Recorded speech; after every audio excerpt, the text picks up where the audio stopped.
instructive. Now, what I would like to do is to isolate the two dividing points.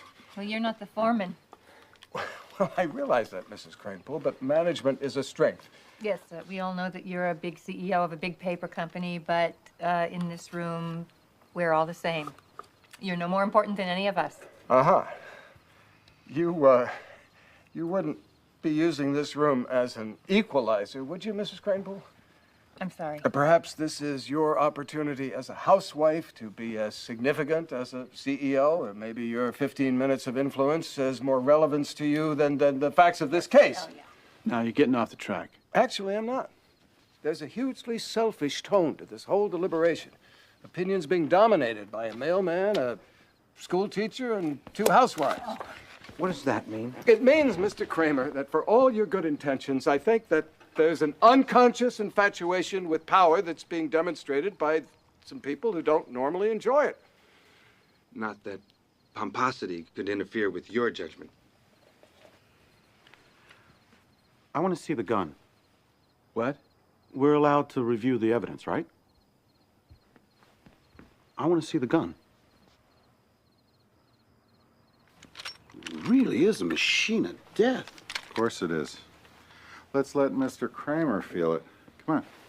Come on. Come on, take it. Feels different than a geography map, doesn't it? That's what that kid used to extinguish two human beings. So, what, we're supposed to equate the ferocity of the weapon with the monstrosity of the boy?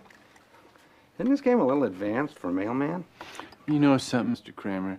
I'm getting a little annoyed at your attitude. You want to sympathize with the defendant, fine. But what about those kids that were killed? They were in their 20s, those policemen. With families. Funny your compassion doesn't extend to them. I sympathize with them and their families, Sheriff. But I'm not vested with their lives right now, only David Robinson's.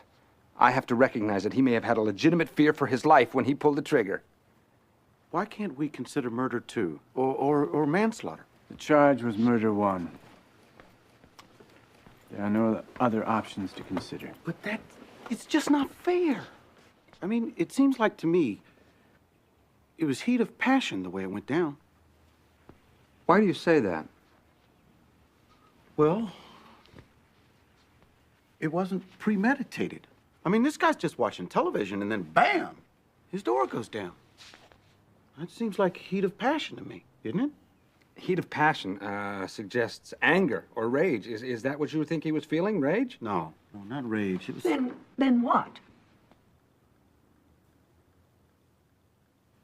Fear?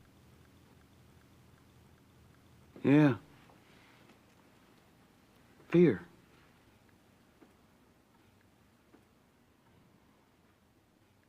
I'm changing my vote.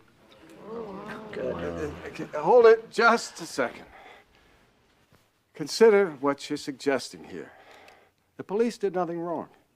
Pursuant to a valid warrant, they entered the premises of a convicted drug dealer, whereupon they were promptly shot dead by that drug dealer. Now, do you really mean to say this kid was justified? Well, He didn't know they were police. I mean, maybe they don't have the right to come in and bash down his door unannounced. Yes, they did have the right. They had a no-knock warrant. They had every right to do that. Their actions were valid. The defendant didn't know anything about warrants. All he knew was that somebody was crashing through his door. You're rewarding him for being a drug dealer. Don't talk to me like that. Don't you see what you're doing? Because he sold drugs and cheated people, he put himself in a high-risk position. And because he was in a high-risk position, you are licensing him to become afraid and therefore shoot policemen. It's ludicrous. I go back to the judge's instruction. If he was afraid, it's self-defense, period. No, reasonably afraid is what he said. he was reasonable. He was shot at all his. Everybody quiet. Shut